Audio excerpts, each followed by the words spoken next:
नमस्कार, मैं हूं मोहित। आप देख रहे हैं टीवी 9। करीब 20 वर्षों से बिहार के सत्ता पर काबिज रहे बिहार के मुख्यमंत्री नीतीश कुमार ने इस्तीफा दे दिया है और उसके बाद जो है बीजेपी के जो डिप्टी सीएम सम्राट चौधरी थे वो बिहार के नए मुख्यमंत्री बनाए गए हैं। वहीं अब जो है नीतीश युग का युग जो है अब खत्म हो चुका है और जो सम्राट युग है बिहार में वो शुरू हो चुका है।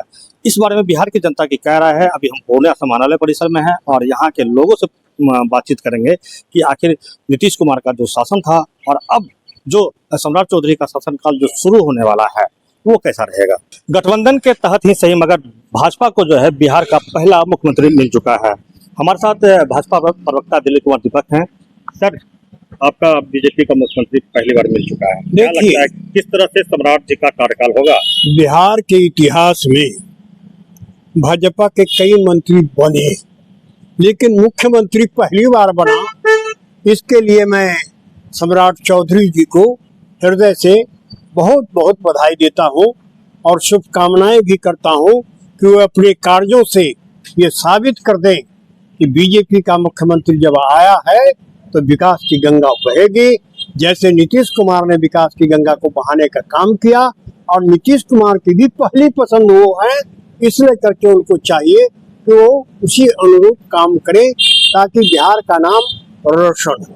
तो नीतीश कुमार जी को तो सुशासन बाबू का तमगा दिया जाता था, सुशासन बाबू है, मगर इनके बारे में कहा जा रहा है कि जिस तरह से विधानसभा में भी कई बार उनका वक्तव्य आया है, लोग डरे समय है कि बुलडोजर चढ़ेगा। क्या ऐसा लगता है क्या? देखिए, अगर कोई आपराधिक क्रिया करता है और ऐसा अपराध करता है जो अक्षम्य है तो उस पर अगर बुलडोजर चलेगा तो शायद किसी को आपत्ति भी नहीं होगा। चलिए, देखिए हमारे साथ और भी कुछ लोग हैं, कांग्रेस के प्रवक्ता भी, महासचिव भी है हमारे साथ। आपका क्या लगता है कि ये गठबंधन की जो सरकार है इसमें बनाए गए मुख्यमंत्री कितना दिन रहेंगे मुख्यमंत्री? देखिए, रहने के तो बात दूसरी है। पहला बात यह है कि बिहार के लोगों के साथ विश्वासघात हुआ। बिहार के लोगों ने नीतीश कुमार को मैंडेट देने का काम किया था और नीतीश कुमार जी को किस मजबूरी में और कैसे दबाव बना के हटाया गया ये किसी से छिपी नहीं। आज देख लीजिए, कहीं उत्साह का माहौल नहीं है इनके बनने से।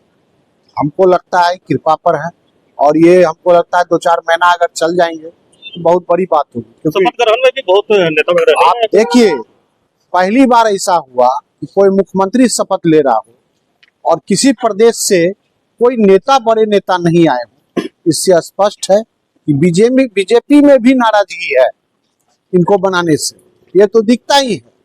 लेकिन और सबसे बड़ी बात यह है कि नीतीश कुमार ने एक लकीर 2 दशक में खींचा बिहार के अंदर, उसको मेंटेन करना ये सबसे पहला पॉइंट होगा और हमको नहीं लगता है कि ये सम्राट चौधरी जी उस पर खड़े उतरेंगे। बिहार का जो भी कानून व्यवस्था का हाल है, क्या लगता है सुधरेगा?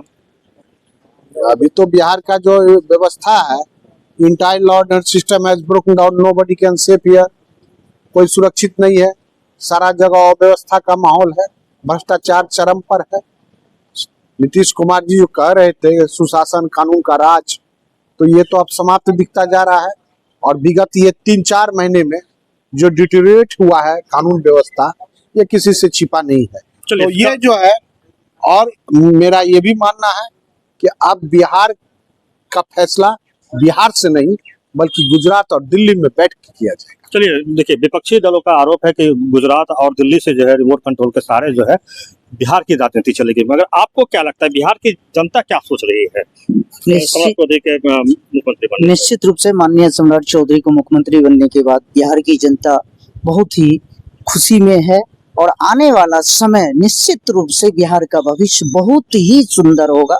जहां तक लोगों के कहने के लिए विपक्ष तो ऐसे कुछ बोलते रहता है, लेकिन जो विकास की नींव रख करके नीतीश कुमार जी इतने दिन अपना कार्यकाल पूरा किए, आने वाला समय में उन्हीं के जैसा कार्यकाल सम्राट चौधरी जी भी पूरा करेंगे। कहा जा रहा है कि बिहार का जो खजाना है वो खाली है, मगर ऐसे इस समय में उनको मुख्यमंत्री बनाया गया, क्या लगता है बिहार प्रगति की ओर जाएगा? निश्चित रूप से बिहार प्रगति की ओर जाएगा क्योंकि डबल इंजन की सरकार है और केंद्र भरपूर सहयोग दे रही है बिहार को और मुझे लगता है जो आने वाला समय में बिहार बहुत ही महत्वपूर्ण राज्यों में गिना जाएगा। चलिए, बिहार प्रगति की ओर अग्रसर होगा, मगर ये सीमांचल का इलाका है। सीमांचल का इलाका में हिंदू भी हैं और मुस्लिम आबादी भी है।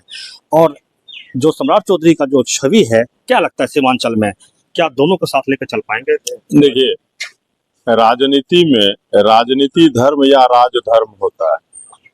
जो राजधर्म ये होता है कि निष्पक्ष भाव से सभी वर्गों, सभी लोगों, सभी प्रकार के जाति बिरादरी से ऊपर उठ करके काम करना। और माननीय मुख्यमंत्री जी अभी जो पद धारण किए हैं, उनके पूर्व के क्रियाकलाप से या अनुभव से या जिनके माध्यम से भी उनको जो है सो मार्ग निर्देशन मिल रहा है पार्टी के सम्मानित और वरिष्ठ नेताओं से, उनका जो दृष्टि है वो समभाव का दृष्टि है, सबका साथ सबका विकास। तो ऐसा आशा ही नहीं बल्कि पूर्ण विश्वास है कि ये सम्राट चौधरी जी, माननीय मुख्यमंत्री जी, ये सबको साथ लेकर के चलेंगे। हिंदू मुस्लिम की कोई दूरी नहीं है, यहाँ पर गंगा जमुना तहजीब है और गंगा जमुना तहजीब से ही सारा कुछ चलता है। कोई किसी के मन में भेदभाव नहीं है। आपको क्या लगता है कि सही मायने में जो है नीतीश जी का तबीयत उम्र जो है ज्यादा हो गया थी, इस वजह से वो उनको हटाया गया, या सही में क्या कहते हैं जो उनको हटा के जो है बीजेपी का ये पूरा चाल था कि नहीं बीजेपी का मुख्यमंत्री? नहीं, ये चाल नहीं। नीतीश बाबू भी एनडीए सरकार को लीड कर रहे थे और अभी सम्राट बाबू भी एनडीए सरकार को लीड करेंगे। इसमें सिर्फ कार्य कर माने नीतीश कुमार जी 20 साल तक बिहार को जिस बर्बर स्थिति से उबार करके सभ्यता की पटरी पर लाए, विकास की पटरी पर लाए। विकास अभी दिखता है। अभी बिहारी कहने में गौरव की बात होती है, पहले लज्जा की बात होती थी। वो सब करके एक आर्किटेक्ट के रूप में नीतीश कुमार जी काम किए। नीतीश कुमार जी एक सीमा रेखा तैयार कर दिए, उसको पार करने की जो एक चैलेंज है वो श्रीमान सम्राट चौधरी जी के आगे है। आशा ही नहीं बल्कि पूर्ण विश्वास है वो अपने कार्य क्षमता से, कार्य कुशलता से और अपने अनुभव से और केंद्रीय नेतृत्व के सहयोग से, उनसे प्राप्त अनुभव से बिहार को शिखर तक ले जाएंगे। चलिए, आपको क्या लगता है सर, कौन सी ऐसी कमी बिहार में जिसको पहला प्राथमिकता देकर काम करना चाहिए?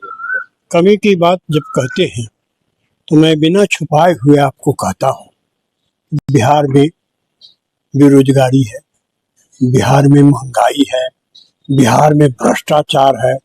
इन सब पर सबसे पहले सम्राट चौधरी जी को अंकुश लगाना चाहिए।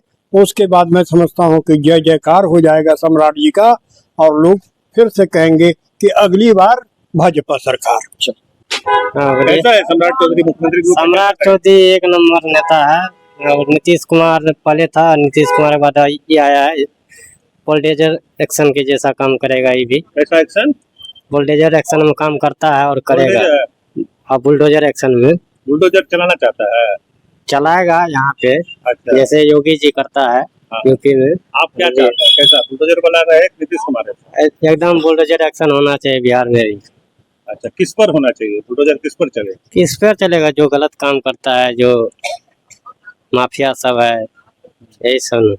क्या नाम है? गुंजेश कुमार। हाँ, गुंजेश कुमार। अच्छा ही रहेगा।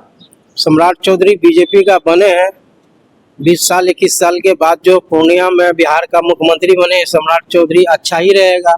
और बीजेपी जहाँ पे उनका राज रहता है बहुत अच्छा रहता है। और हम से यही सोचेंगे कि प्रशासन सभी चीज को बढ़िया से टाइट करे और पब्लिक के साथ किसी तरह का कोई व्यवहार नहीं करे प्रशासन। यही गुजारिश है सम्राट चौधरी जी से। मेरा नाम सिनोद कामती हुआ। नीतीश कुमार को सुशासन बाबू के नाम से जाना जाता था और जो नया जो सरकार बना है सम्राट चौधरी जी आए हैं, जो बिहार में जो लगातार जो अभी आपने सुना कि भ्रष्टाचार है और कुछ बेरोजगारी वगैरह है, अगर इसको दूर कर दिया जाए फिर जो है बिहार जो है पूरे देश में जो है नंबर 1 हो जाएगा। TV9 के लिए पूर्णिया से मोहित पंडित।